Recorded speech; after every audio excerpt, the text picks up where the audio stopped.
Okay, this is concept 8.2, which deals mostly with light reactions. Starts off as sort of a recap of what we already know. We know that chloroplasts are solar-powered chemical factories that facilitate photosynthesis. More specifically, the thylakoids, which are the little stack of pancake-looking things in the chloroplasts. They perform photosynthesis and transform light energy into the chemical energy of ATP and NADPH. Light is a form of electromagnetic energy, also called electromagnetic radiation. The sun is an example of this. Like other electromagnetic energy, light travels in rhythmic waves. Wavelength is the distance between crests of waves. The crests are at the top, the highest point of a wave, and the trough is at the bottom. A wavelength determines the type of electromagnetic energy.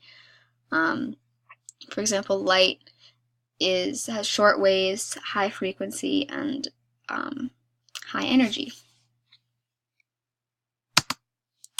The electromagnetic spectrum is the entire range of electromagnetic energy or radiation.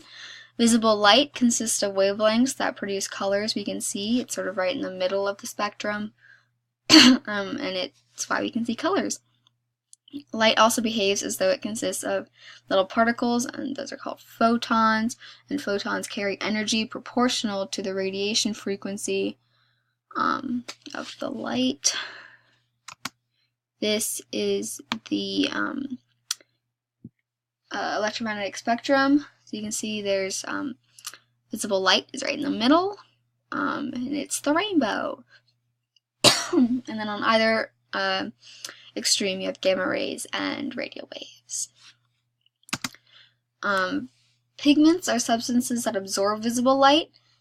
Different pigments absorb different wavelengths. I think of it sort of like the cell membrane, where it lets certain things through, not everything. I don't know, it's just how my brain works. It makes sense to me. Wavelengths that are not absorbed are reflected, so the ones that are absorbed are the ones we can't see, and the ones that are reflected are the ones that we do see. So leaves are green because chlorophyll reflects green light and reflects it into our eyes, and then we can see it. So here's a little diagram of that. Here's the stack of pancakes, and they're green. Here's a more scientific picture. So the spectrophotometer measures a pigment's ability to absorb different wavelengths. And the machine sends light through pigments and measures the fraction of light transmitted at each wavelength. White light, which is a combination of all the colors. Light is different. Like in art, the primary colors are red, yellow, blue, but in light it's RGB, so red, green, blue. And a combination of those three makes white light. So in this, the white light goes through the prism and is separated into colors of the rainbow. Then green goes through into the chlorophyll, and as you know, chlorophyll reflects green, so it just keeps on going. Reflected off the chlorophyll and into the photoelectric tube, and then into the galvanometer, and that registers a high transmittance and a low absorption. And then the second one, the blue light goes through, and the chlorophyll doesn't like the blue, or depending on how you look at it, it really likes the blue because it just absorbs it and keeps it all to itself, so not a lot of blue gets through, or gets reflected into the photoelectric tube, which then results in a low transmittance and a high absorption. An absorption spectrum is a graph that plots a pigment's light absorption versus wavelength. The absorption spectrum of chlorophyll A suggests that violet, blue, and red light work best for photosynthesis. Accessory pigments include chlorophyll B and some pigments called carotenoids. I don't know if that's how you pronounce it, but they are responsible for the bright reds and yellows and oranges of like fruits and plants.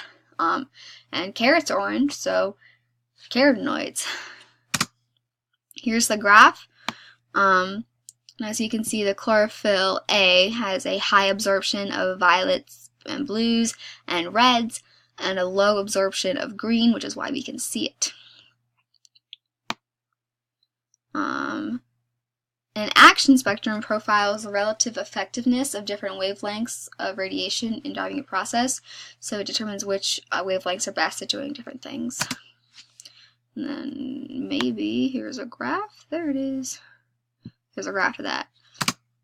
The action spectrum of photosynthesis was first demonstrated in 1883 by Mann's Theodore W. Engelmann.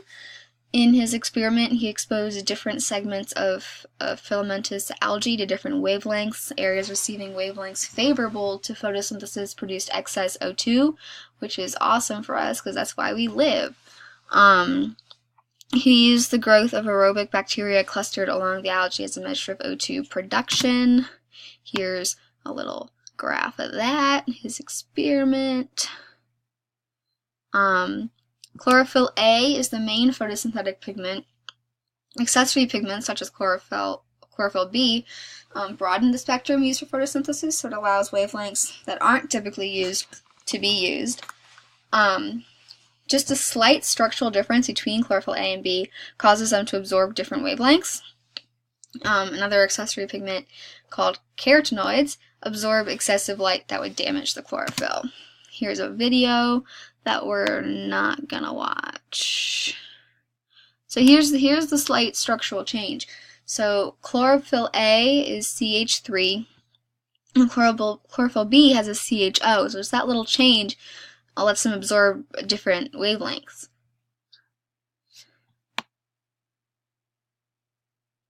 Okay, so when a pigment absorbs light, it goes from a ground state to an excited state, which is unstable. Now, as we know, we want things to be stable because then we can control them. When excited electrons fall back to the ground state, photons are given off, and this creates an afterglow that we call fluorescence. Okay, so here's a little diagram of that. So the photon comes in, and this electron's like, woo, party time! And then as it reduces back to its ground state, heat and photons are released, which causes this fluorescence. And then it's all pretty and glowy, and there it is again. So the next bit is photosystem. So a photosystem consists of a reaction center complex, which is a protein complex, surrounded by the light harvesting complexes, which are pigment molecules bound to proteins. And the harvesting complexes transfer the energy of the photons coming in to the reaction center, which is in the center. A primary electron acceptor in the reaction center accepts excited electrons and is reduced as a result. So it takes the crazy electrons and reduces them.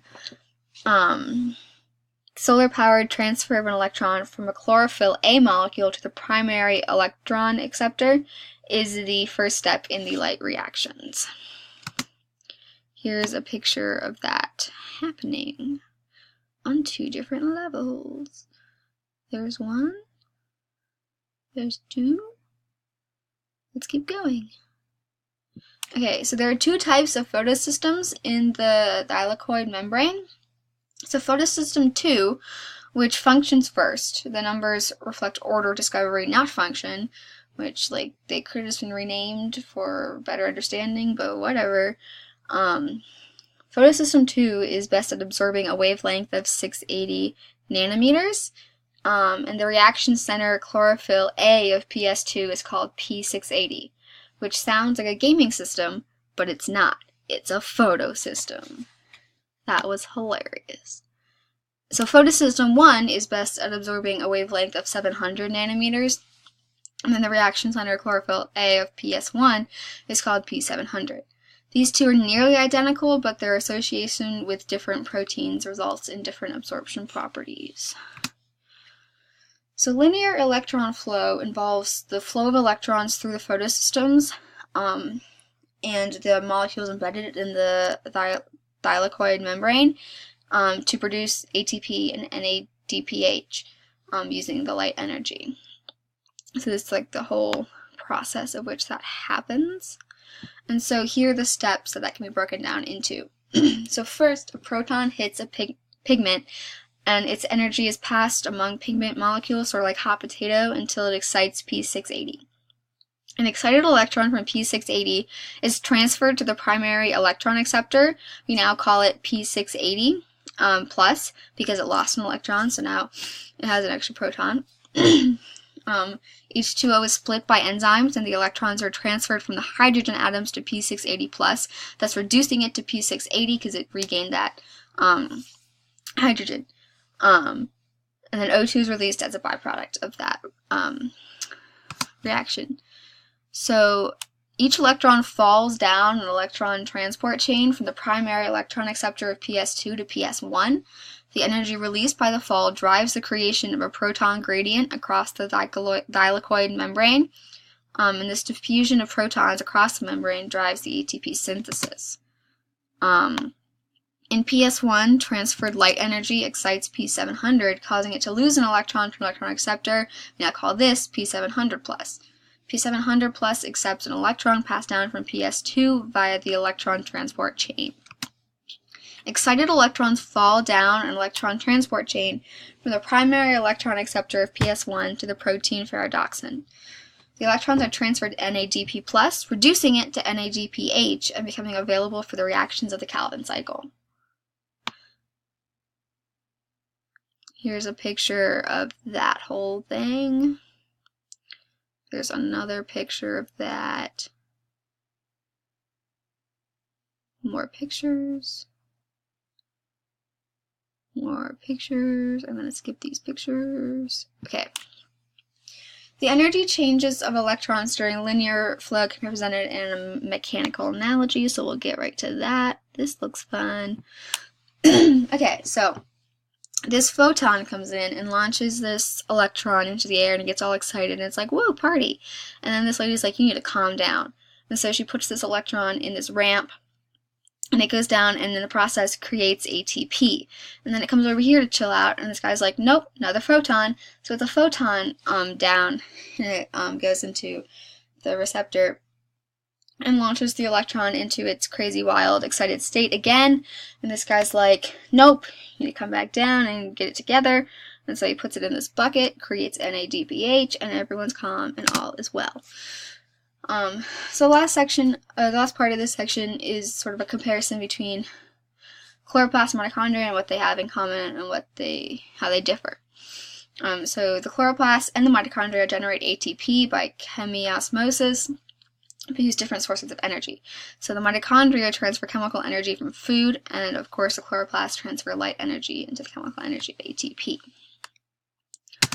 The spatial organization of chemiosmosis differs between chloroplasts and mitochondria. There are also similarities. Both use the energy generated by an electron transport chain to pump protons across a membrane against the concentration gradient. Both rely on the diffusion of protons through ATP syntheses to drive the synthesis of ATP.